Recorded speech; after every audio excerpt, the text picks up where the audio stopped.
Hey guys, Chris here. Today we're doing the long trip test in the new facelifted Volkswagen ID.3 Pro.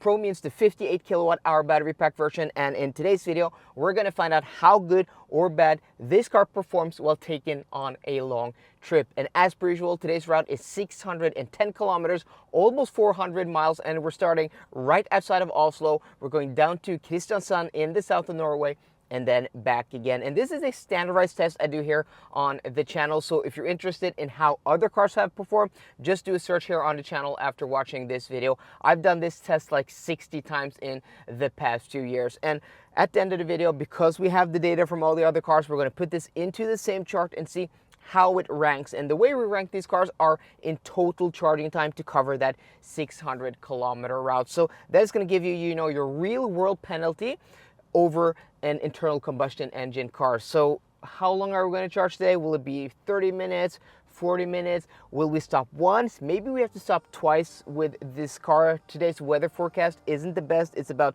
15 or 16 degrees Celsius now, but the forecast says rain and heavy rain. So all of that is going to be explored in today's video. We're currently at 91% stated charge. The car says we're going to be at 100 in about 50 minutes. Then we'll set off and I'll see you guys on the road.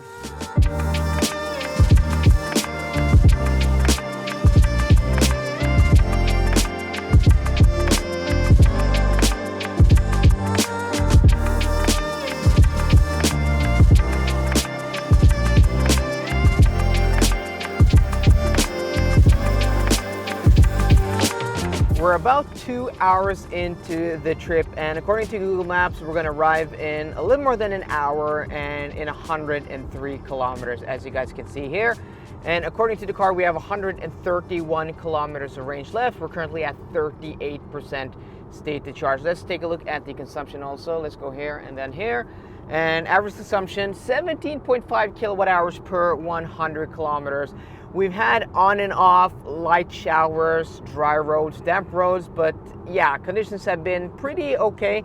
It's currently 17 degrees Celsius outside now, so the temperatures has also been quite stable between 15 and 17 degrees Celsius. And as you guys can see here, maybe it's going to clear up a little bit.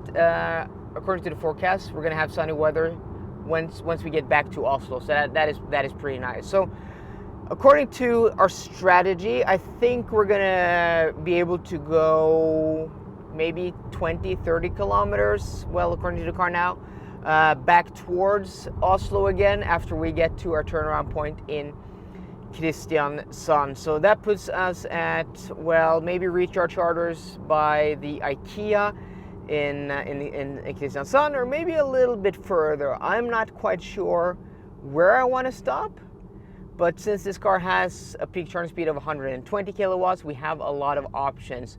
We're not too sensitive about, charging speeds and stuff like that, so we can go to 150 kilowatt charger, no problem at all. So I think that's possibly the plan. We're just going to continue on now, an hour more of driving. There's a lot of traffic today. Well, it's July now, so a lot of tours. You can see a lot of these campers from Norway, Sweden, Denmark. I've seen campers from Germany and Austria.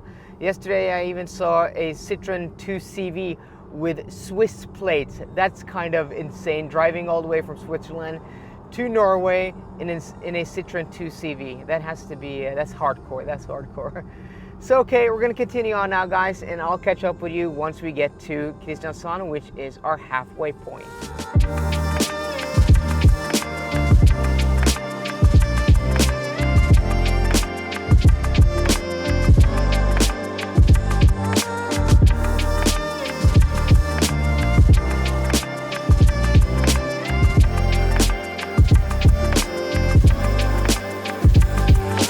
Out of the tunnel now, and we are approaching downtown Kristiansand, which is one of the most popular summer destinations here in Norway that I think everybody in Norway have actually been to once in their life, if they're not very young, for holiday, summer.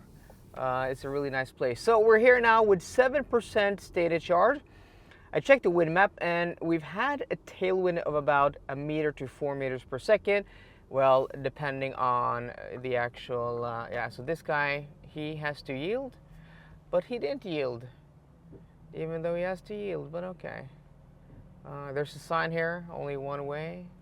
And yeah, this guy does not know how to drive. He almost hit me.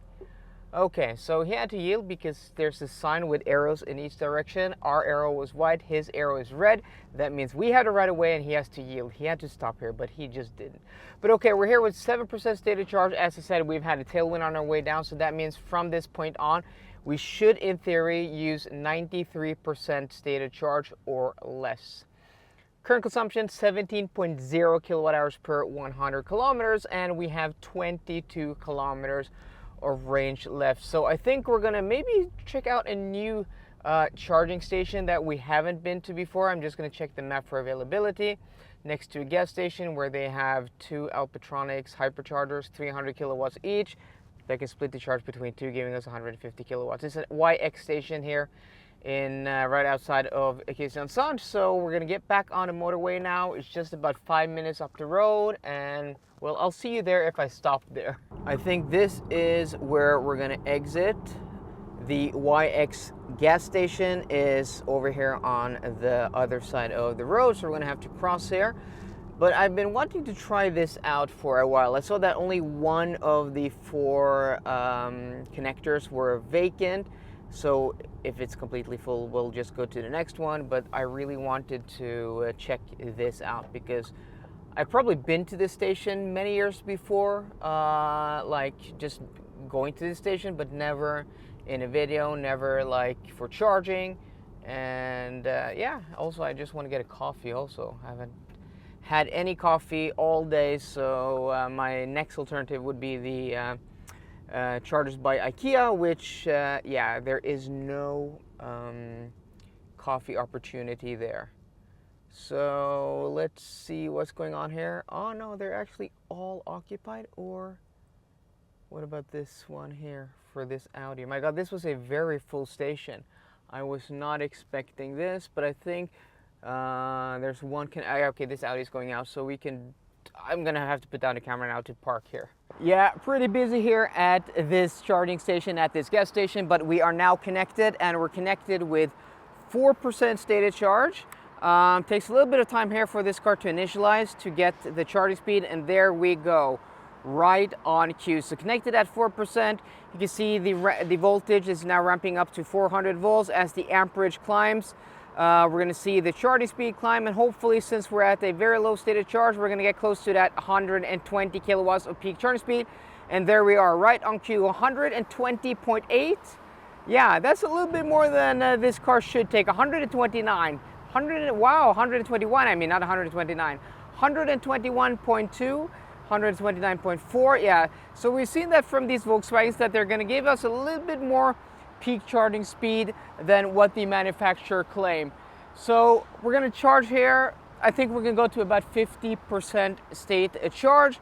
And while I'm waiting, well, for the car to charge finish, I just want to give a huge thanks to today's video sponsor, which is Recharge, the largest charge point operator in the Nordic countries, Norway, Sweden, and Finland, with 4,000 charging points across all of these countries. So if you're looking to find some really nice chargers, if you plan on coming to Norway or Finland or Sweden this summer, I would highly recommend you guys to check out the charging map to find out where your closest Recharge charger is.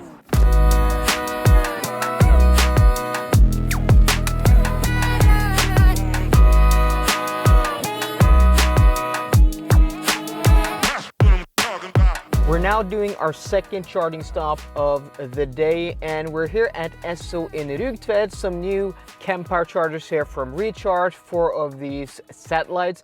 And I've been here before it actually opened. And I'm filming inside now because it started to rain outside. I think it's really gonna pour down now. But on the screen here, hopefully I'll show you guys some B-roll of this. This is one of the new 400 kilowatt chargers. So that's if you're with an 800 volt architecture car like a Porsche Taycan or a Hyundai Kia eGMP car, you're going to be able to get that peak charging speed. But I was surprised because I didn't know that this was one of the new 400 kilowatt charging stations, which is just completely insane. So I just wanted to share that with you guys. And also, as I said, check the link down below for all the new Recharge charging stations and upgrades. They've been doing a lot of these lately. So we're right here with 3% state of charge. We're now charging at 128 kilowatts. Check this out, guys. We are now peaking at 128 kilowatts. That is a lot more than, yeah, this car is supposed to do 129. That is insane. Look at that. Wow. So Volkswagen are really over-delivering on their claim charging speed. This car is supposed to do 120 kilowatts, but 129, that is pretty insane. So we're already at 9% state of charge.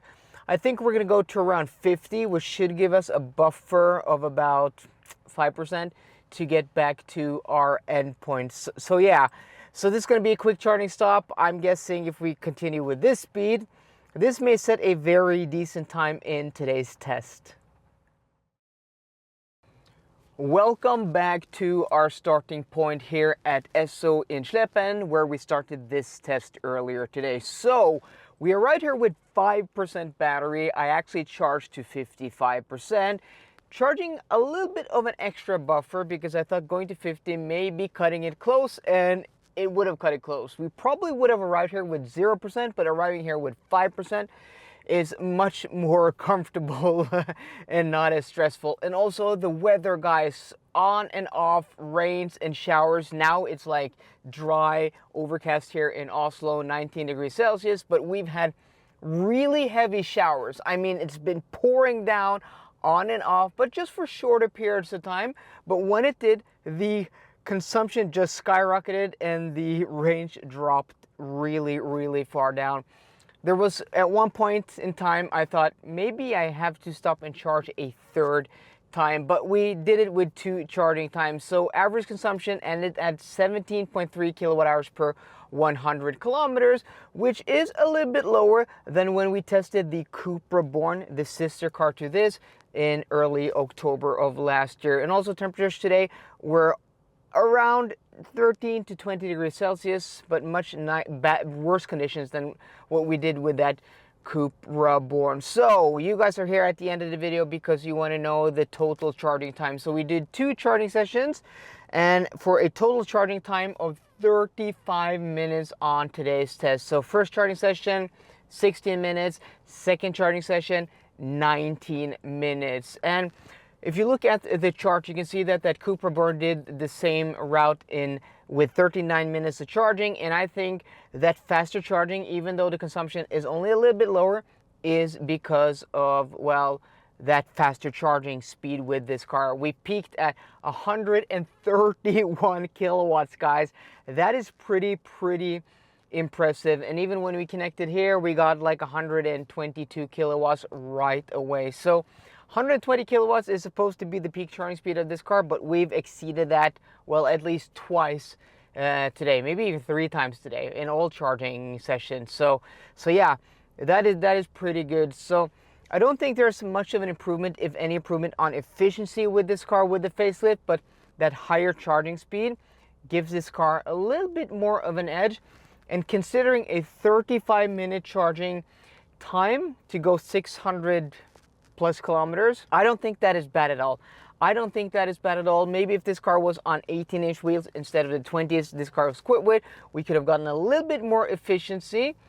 But everything considered, I think this is still a very respectable charging time for a car in this class. It may not offer the best range or even the best charging speed, but in the real world, for this price point, this has real world application. I mean, this is a proper car you can use in the real world going longer trips. So let me know what you think about this Volkswagen ID.3 Pro, the facelifted version. So guys, I hope you enjoyed today's video. If you did, please drop me a thumbs up down below, and for more car content, as always, please subscribe. See you guys later, and goodbye.